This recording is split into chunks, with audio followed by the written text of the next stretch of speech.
I would like to invite Shane on stage to talk about, give us direction in terms of open source intelligence. Thank you.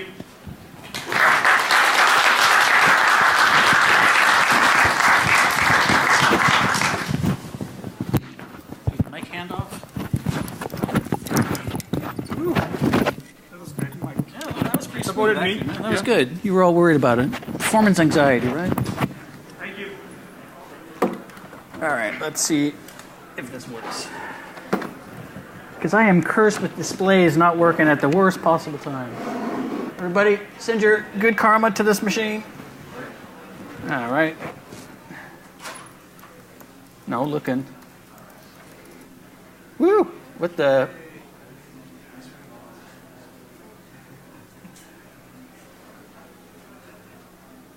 All right, here we go. How do I view? Presenter view. So you guys can't see all the horrible notes I have. So my name is Shane MacDougal. Yeah, I kind of changed the title of the speech. I'm sorry about that. This keynote was kind of kicking my ass because I was thinking about it, talking about the future of OSINT, and it's like, where we're at right now is really fluid. I mean, talking, long term about where we're going to be is kind of a fool's errand. That said, I still am a fool and try to do it at some points in the presentation. But I want to talk about 3 different things that I think are really key to the field of open source intelligence and reconnaissance in general. So, seeing is believing, and the future of recon, and you won't believe what happens next, all kind of tie together in a little bit. You'll see. So, standard disclosure right off the bat: this presentation and the ideas and the comments herein are those of mine and only mine. They don't represent my employers or my clients, even though they should, right? I mean, if the clients knew what was good for them, they would agree with me. But managers, right? They were born to disagree. So a little bit about me, Shane MacDougal. I've been a pen tester since 1989. Spent the first half of my career being a person that attacked systems. I've spent the second half of my career on the defense side.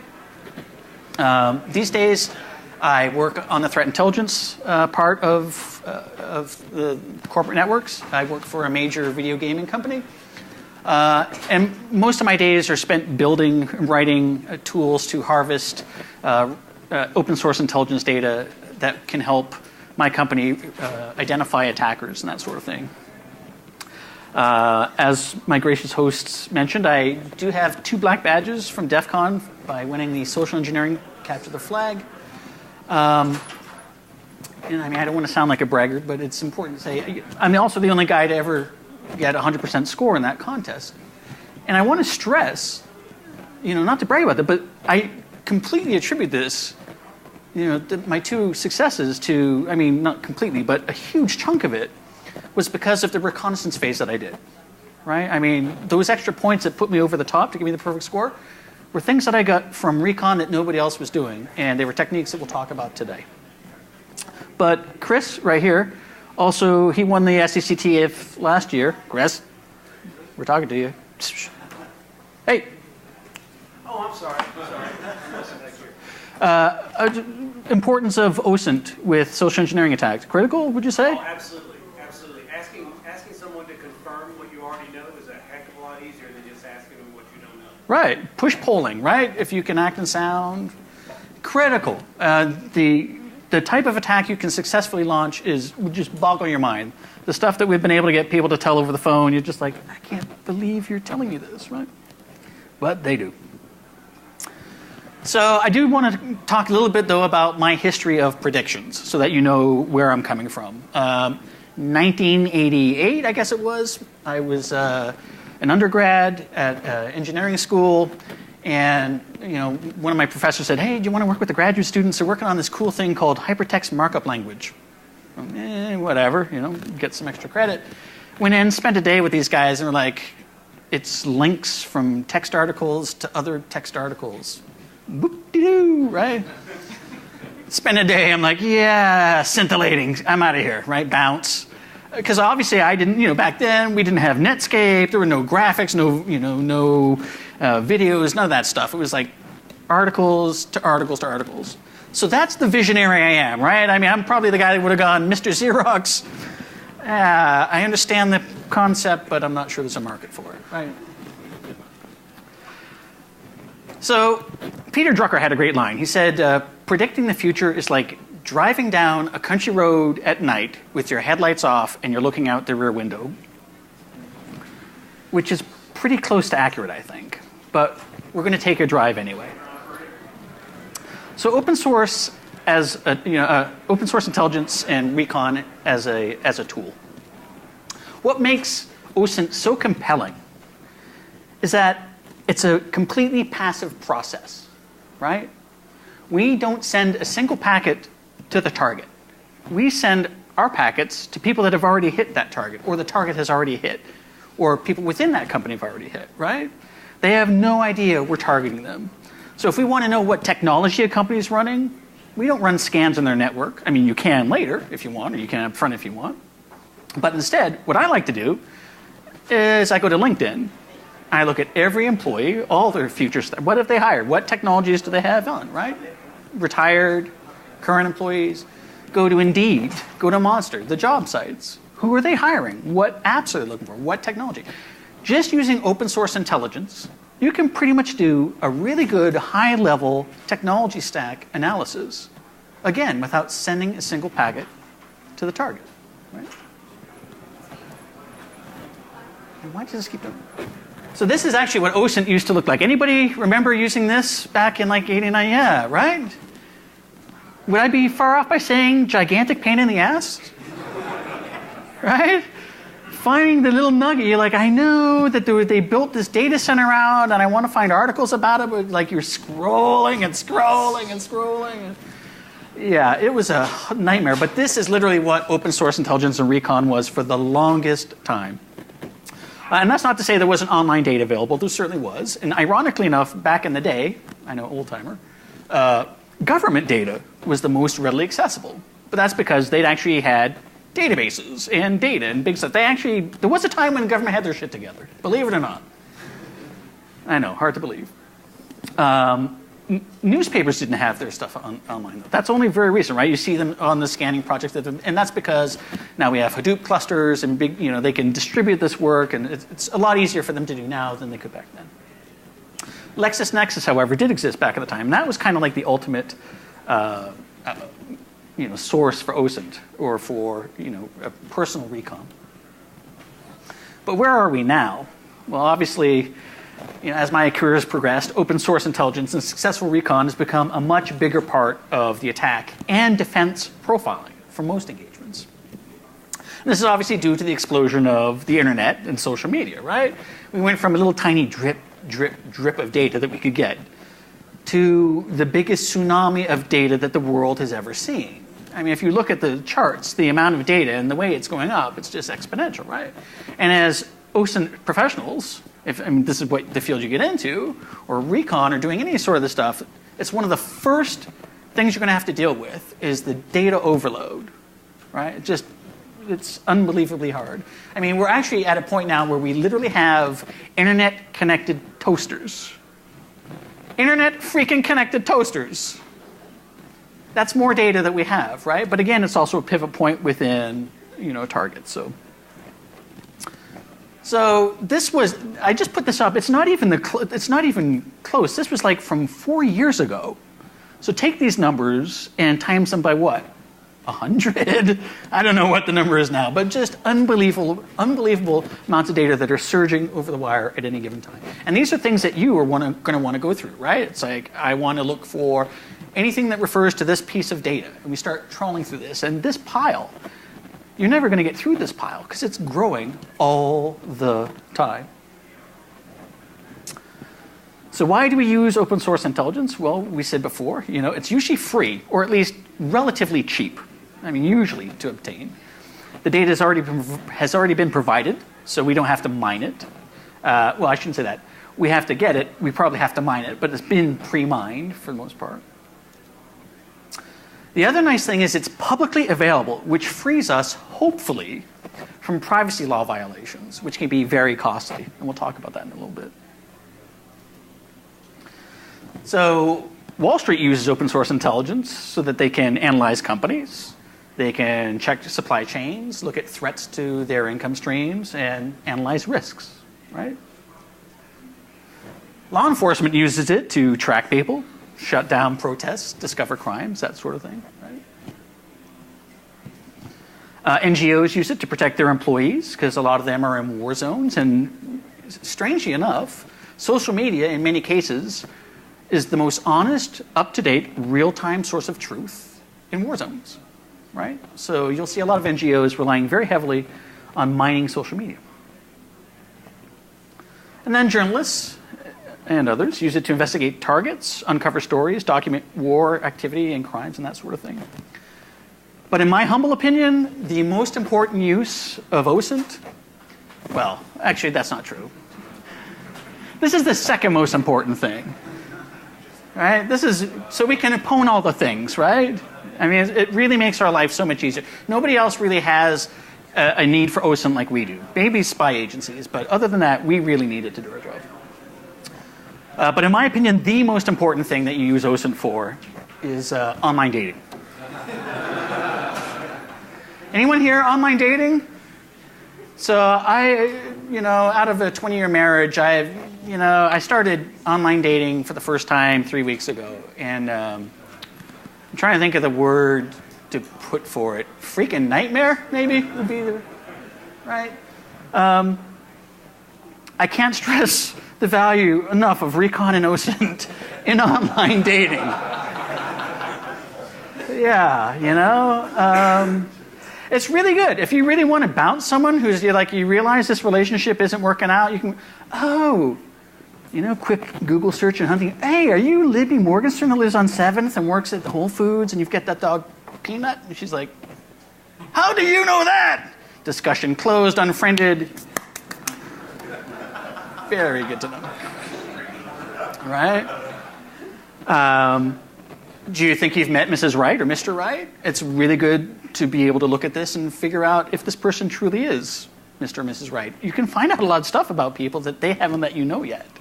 So you just wait for that piece of information to come out. Oh, that teardrop wasn't from the Teardrop Festival. It was from your 5-year stint at Full Sail, right? So as we advance, though, we can use, we can use, the way I see kind of OSINT evolving with dating apps is we can actually use image and facial recognition. We'll be able to harvest basically a treasure trove of local information, right? You'll be able to swipe with your little swiper, grab the data, get their profile, get all the personal information, and start putting that together into a, kind of like our own mini LexisNexis database.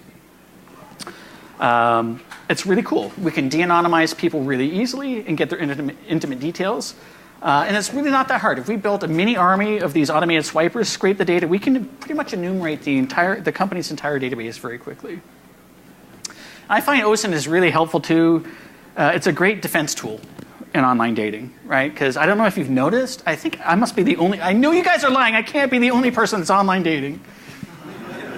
But I've learned the rules of online dating, and that's if every photo is from up here, and the duck lips, right?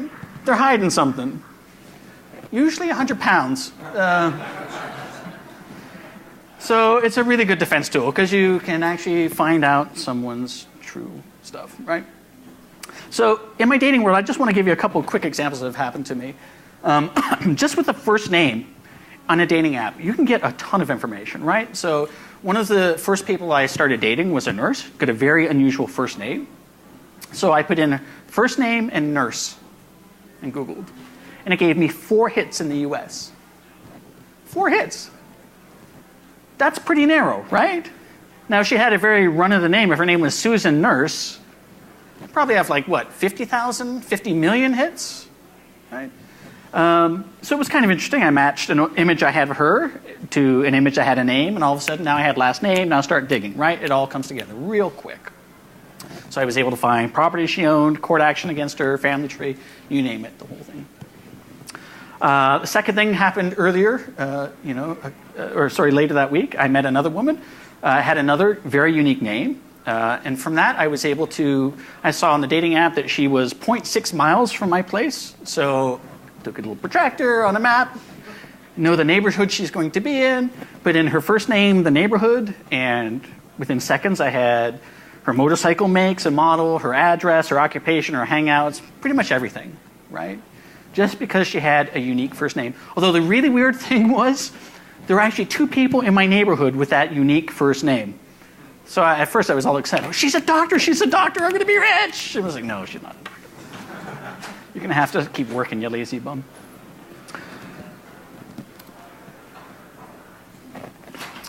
So what makes OSINT and Recon so powerful for us as hackers? Well, as an attack tool, like I said before, it's as critical, if not more critical, than pretty much every other stage or every other phase of a pen test, right?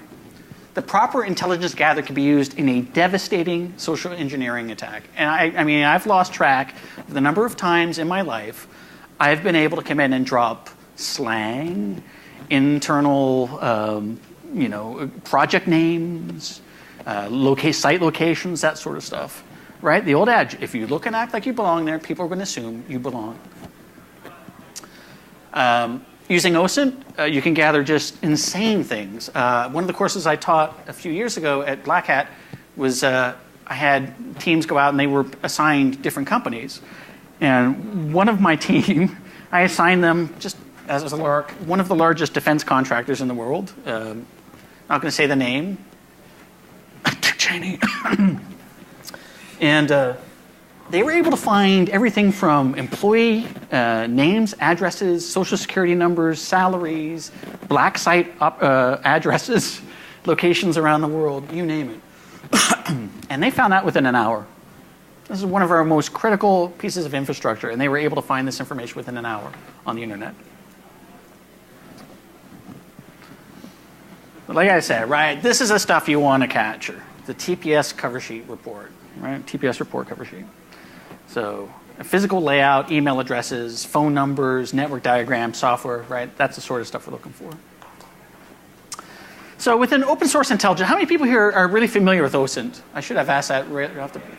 Oh, okay, so there's a lot that aren't. So there are actually many, many different types of open source intelligence. Open source intelligence, do you even know what that means? I guess I should have really framed what that is, right? Sorry. Open source intelligence is basically intelligence that we get that's out there, that's publicly available, right? That's open source intelligence. It can be on a website, it can be stuff that we grab from talking to people, whatever. But there are different ways, different types of methods, or different types sources of open source intelligence. There's human intelligence, cultural intelligence, geospatial intelligence, I think it's called, market intelligence, signal intelligence, technical intelligence, image intelligence, and what's MASINT? I can't even remember. Sounds good. I didn't even hear what you said. Sounds good. But there are tons of OSINT sources, and predicting the future of each and every one of these could be a conference into and of itself, right? So what I'm going to talk about today is the one type of open source intelligence that I feel is woefully underused. And I say that because I know people that pen test every day. I've seen it. I've done it myself. And I know they don't do it. People don't do it, and they don't do it for a few reasons, and we'll show why. But my favorite type of intelligence is called image intelligence. And that's where, try and guess it, we get intelligence from... You guys are super smart. I mean, the stuff that you can grab from image intelligence is just unbelievable. And it's stuff that you will often only find in images. Now, remember before I was talking about all the different things that we could look for in an attack, like email addresses, physical layouts of properties, and network diagrams, and all the stuff we'd really want as hackers to break into a company. Well, we can find those things. So this guy, if you've seen some of my talks, sometimes I talk about this guy because he's just one of my favorite targets. You'll see why. So I stumbled across this guy's Flickr account a few years ago and decided he was really worth checking out for a variety of reasons, which you'll soon see. But just from him posting this business card, what do we grab from it? We get his cell phone, his work address, his work phone, his fax address, right? That's pretty good to know. And his employer, right? That's good stuff to know. So I started looking at his Flickr account too, and he posted this one. So I started to grab some other things I gleaned about his hobbies in his life. So what do we get from this Flickr upload? Carrier, correct? And he's got a sucky battery life, right? So there we go. So we know he is an AT&T character, and we know he's on an Apple, on an iPhone, right? Which is important if we're going to launch an attack on it. So we have a cell phone number. Let's see if it meshes with AT&T. So we went and we plugged it into one of these databases, and sure enough, he is on AT&T. So we can be pretty sure that if he gets a call from AT&T technical support or sales support, probably won't bat an eye, right? It's a legit call. We know his number. He's AT&T, right? So this was another one that he posted on Flickr, and it started to get more and more interesting as I was going through his account. And he was talking about an event on Eventful that he had registered for. He goes, fail. Eventful's a little too helpful with email addresses, with email address correction. He said, this isn't even my real email address, but earthling.net is the correct domain. So I'm like, oh, good to know. So he's got an earthling.net email account. And then he posted a follow-up, which is, the event fail just keep getting worse. This time with my real email address. Fail. I'm like, dude, you just told us your real email address. So there we go. And then he started posting things, he posts a lot of other things, but he posts pics of his work-related hardware, including specific hardware like wireless adapters. That's probably something we'd want to know, right? Specific attacks. And then he had a bunch of photos of him doing asset scanning at some school. And in this one, we start to see some really helpful information. He's scanning at Bird Rock Elementary School, and I do a quick check of Google, which shows me that's part of the San Diego Unified School District. I know from other posts he's made that he used to work there, so now I know he still is working there. So, right, another piece of information. He's using the Ari Jones asset scanning program, and we can see the school's code is 0029A. Pretty useful information if you get a schmoozer like me on the phone, right? Or in person. This could be very useful. Also helpful, the IP address of the laser printer there on the back. I don't know if you see it, but they've got it sharpied on the upper right corner. 104017 So people, please do not hack this school. No hacking the schools. Here's another innocuous pic he took of him doing the asset survey. You notice, by the way, right before his face, what's that? A map of the school. And in other following pictures that he posts, we basically see the entire layout of the building, the facility. So this at first glance looks kind of useless, but what I did was I ran it through a high-res version, took a high-res version, exported it, put it in Photoshop, ran a high-pass filter on it, and then I was able to start pulling out stuff, right? So how the bunch of laptops that they're scanning are Lenovo E10s. One of them has an asset tag ending in 78412.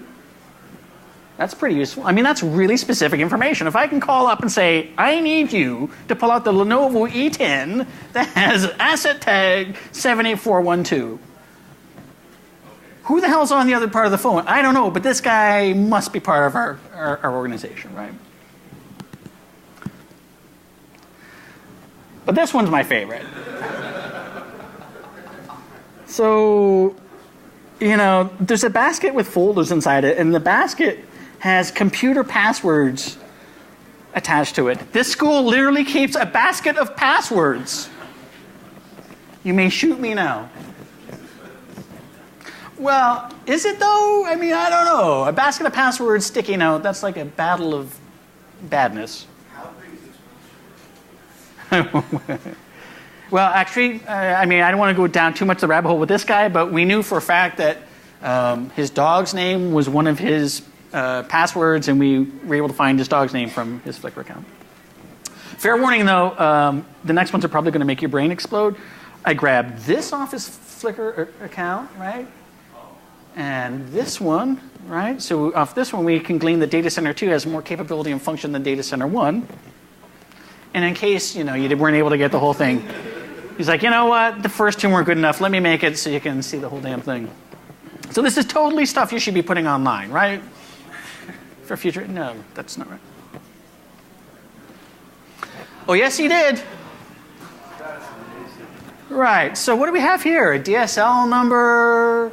We have the gear name. We have, lots of stuff. And in fact, If we zoom in on the router, yeah. This is like a huge fail sandwich, right? I mean, with extra fail and less sandwich. So basically the wireless SSID, the network key, and the tech support number. Could we do anything bad with that? You could be the shittiest social engineer on the planet and still get control over the school, right? I mean, they don't make silver platters this big. Let me put it to you that way, right? But wait, it gets worse. So that's it with that guy. I mean, we could go, that guy is literally a talk unto itself. Google some of my talks and you'll see me kind of roast him. But he's not alone in posting crazy shit. This is a French secure data center. They literally post a video that is a video tour of their data center that shows where the cameras are, where the guards are, where the car key readers are, where the exits are, the entire layout of the building. But the guards are all yellow. That's because they're afraid, I think. I don't know. Yeah. Maybe it's a jaundice thing. Do you think that's something they should be putting up online? Probably not, right? How about this one?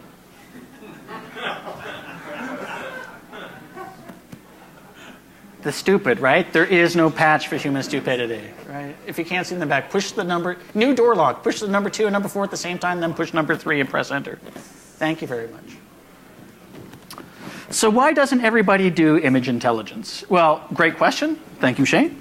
Because it's very time sensitive, right? Computers could not have extracted the information, or at least most of that information, that we did from those photos, because a lot of it takes human intuition, right?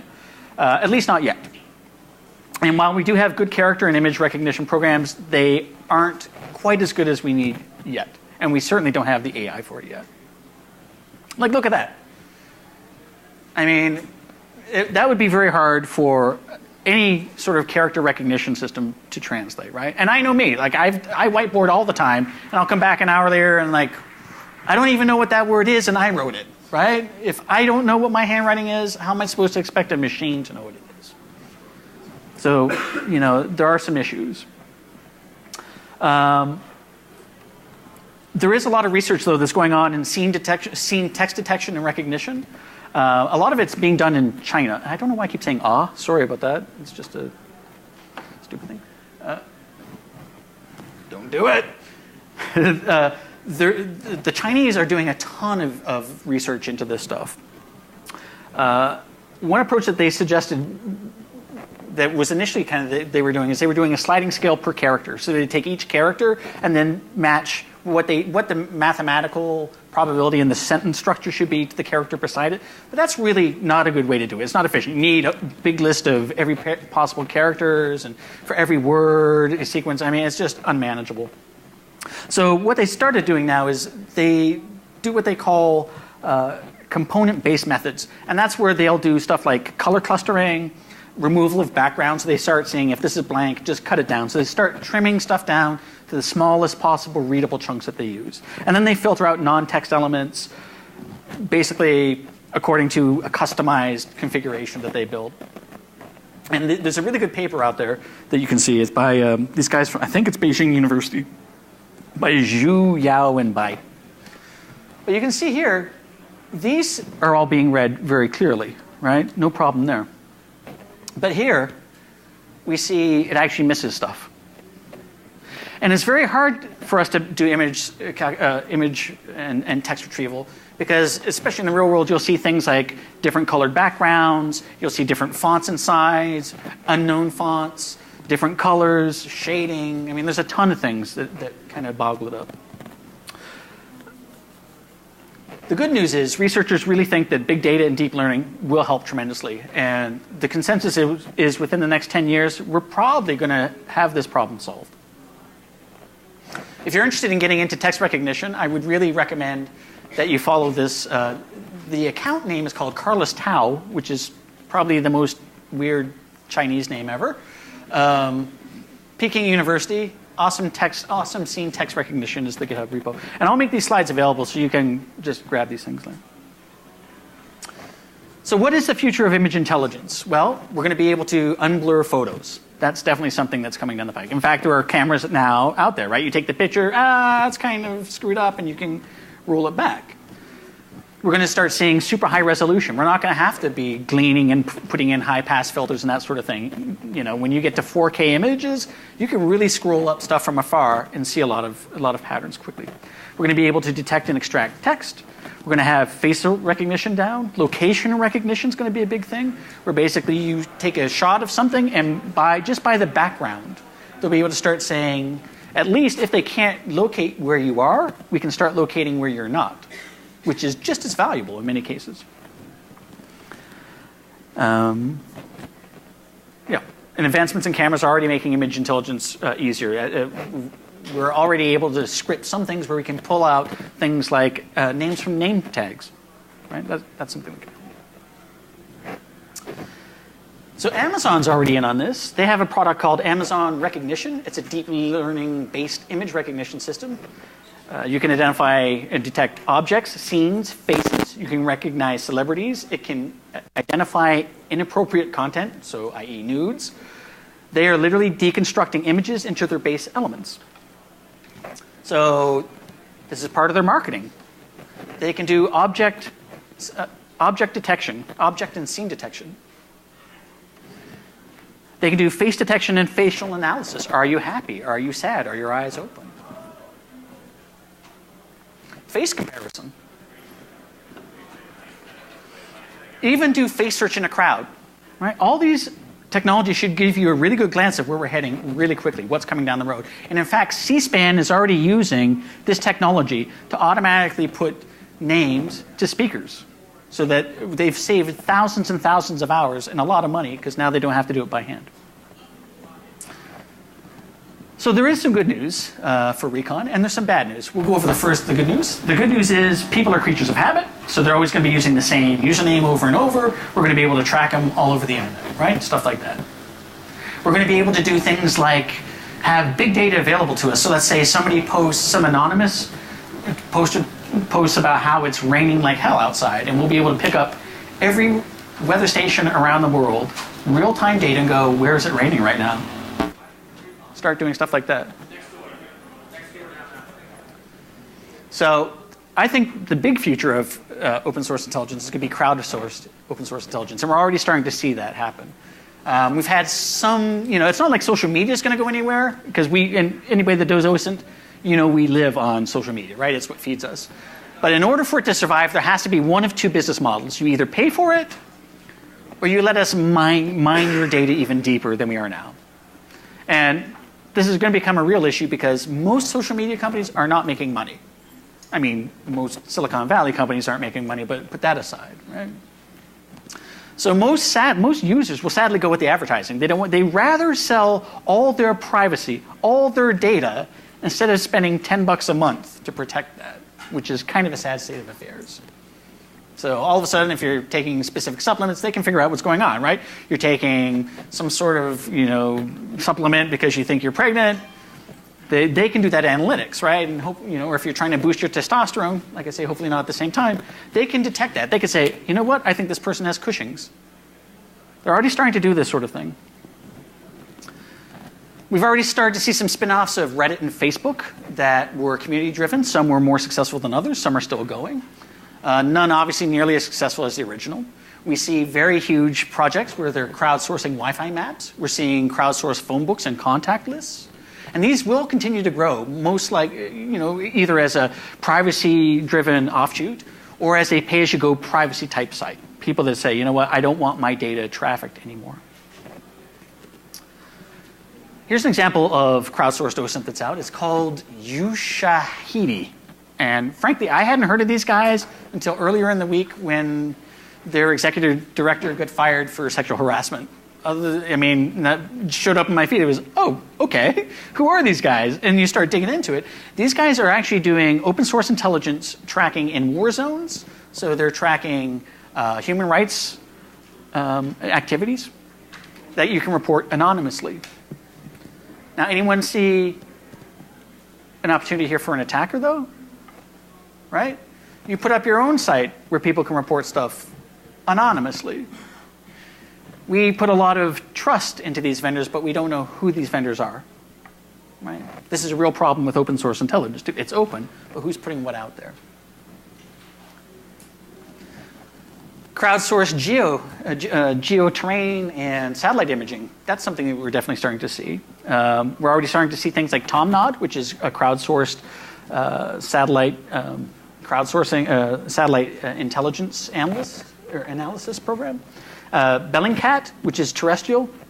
I don't know if you guys have seen this, but this is journalists around the world doing some really amazing stuff with Bellingcat. And so, especially in the Ukrainian war, they've been able to really identify, hey, guess what? This piece of armament was in this location at this time. And they can even say it was in this meadow. Really cool stuff. I would seriously recommend everybody check out Bellingcat. And then there was something called Satellite Sentinel, which was George Clooney. It was a very temporary thing. It was for the war in Darfur. But very soon, you might even be able to launch your own satellites. Facebook.com/spaceboffins. These guys are talking about mini satellite swarms, nano satellites. So it's certainly not beyond the realm of possibility that crowdfunding a civilian satellite project, I mean, that's more than feasible, especially as lens technology comes down in price and increases in strength and power. You're very soon going to have civilian satellites. We'll be able to track what the government's doing. I don't think they'll like that. That's my guess. Crowdsourced public camera database. That's something that I want to pitch at Chaos, and I still might. I want to do my own thing where we basically take Raspberry Pis and set up our own network where we capture license plates just like the police do, but make it totally open source so everybody can see where the politicians are going, where the police are going, where the people that want to tell us if we've got nothing to hide are going. Right? If I die, it was probably because of that, though. The other question is, license plate reader, I don't know if you saw the thing on Facebook this week, the new flying car, right? Are we actually going to have license plates on flying cars? So, I don't know, might not be worth the investment. Future of Recon, though, bad news. Social media is going to definitely come under pressure to address hate speech, defamation, terror porn, and that sort of stuff. Or not terror, revenge porn. Maybe terror, revenge porn, I don't know. Al-Qaeda does some crazy shit. But they've already got fines. So Germany just gave them a massive, well, not massive, but $5 to $50 million euro fine is what they're proposing now if material is not taken down within 24 hours of a complaint. So guess what's going to happen? Guess what the default action is going to be when someone says, yeah, this offends me, or this is bad data? Do you think they're going to wait 24 hours for some minimum, $2 above minimum wage person to check it out? No, that data is going to disappear like that, right? That's what the attack is going to be, obviously. So it's going to be really easy for us to suppress speech and data. So France has this thing called the CNIL. They have the Data Protection Authority.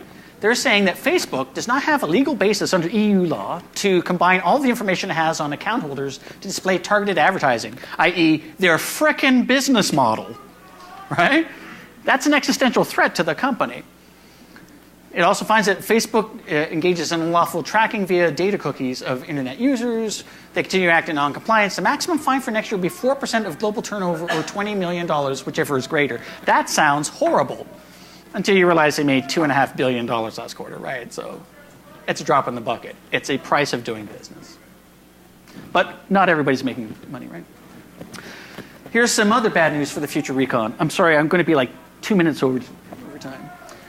Our old problem with Recon was we were designed to try and find needles in haystacks, right?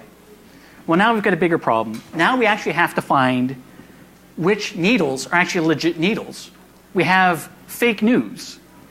We have data poisoning, deliberate data poisoning. So now every time we find a piece of data, we actually need to validate that that piece of data is legitimate, right? Twitter, I don't know if you saw this study. They showed that 9 to 15% of users are bots. They're fake news, stuff that we can't trust. There's a site called botometer.com, or the botometer tool, you should check it out. And in data poisoning, we see this all the time, offensive and defensive poisoning of data. So we could use that for really good and bad. We can jam up social media with fake accounts. Content for keywords we know that oppressive governments are mining. We can just put that in every frickin' tweet and drown the analysts.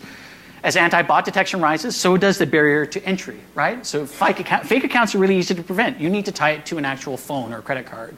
But companies don't do this because it would impact their earnings.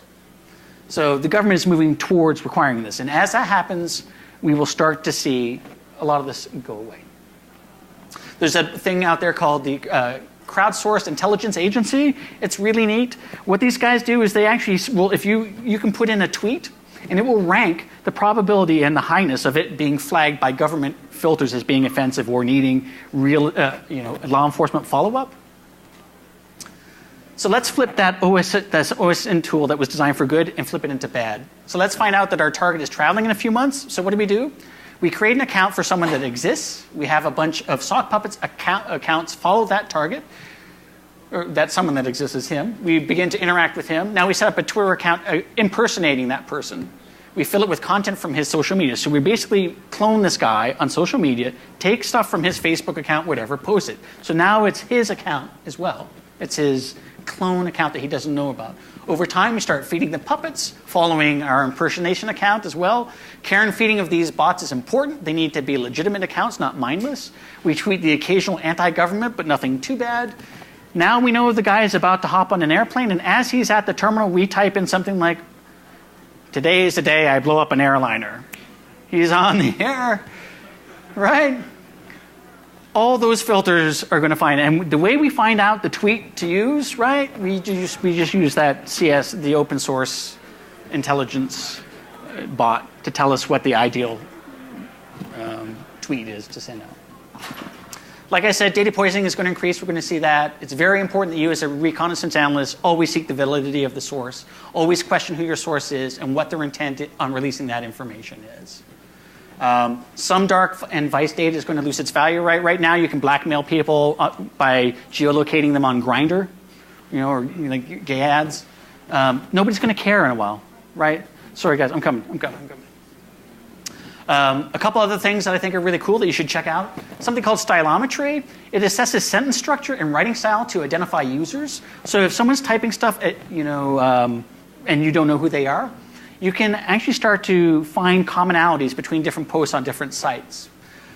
You're definitely going to see increases in both stylometry techniques and countermeasures. There is a countermeasure called Anonymouth. There's also an R library that lets you rule your own stylometry lab. At Google. And like I said, I'm going to make these all available. And then there's a researcher, Kim Jouts, who also has a blog that you should check out. The good news for us as pen testers, people are always going to continue to leak information. They're going to be looking for jobs. They're going to be government records, social media, GPS, sex and dating, right? People are going to do anything to get their groove on. It is inevitable that most, if not all, of the libraries that we've talked about before are going to be released to the public, or we'll at least develop our own versions of them, and they'll be open source. Just imagine the power that that's going to give the individual. But the really bad news is pretty much everyone's going to have access to this data. And the really bad news to all of us in this room is that as these technologies improve, along with AI, and as attack tools get more automated, well, perhaps edge case stuff is requires a bit more digging. There's not going to be very much that AI can't do. We're not going to be employed to do the digging. We're going to have machines do it. Pen testing is not going to be a job. It's not going to be a career. I hate to say it. Who has the most power? The government. The government works for us. There are some big decisions for us to make. Let's make the government make the right decision. We as hackers have competing interests. We should be the guardians of data. I know we're paid to attack that data, but we need to have an ethical and moral discussion. What side of this fence are we on? Are we aiding and abetting just for a paycheck? Is that who we really want to be? That's it. You can always call me or email me, Shane@tacticalintelligence.org. You can get me on Twitter. Tactical Intel is my tech account. Planet Shane is my comedy account. Thank you very much for coming. Thank you very much for inviting me. It was a big honor. Thank you so much. Sorry for running over now.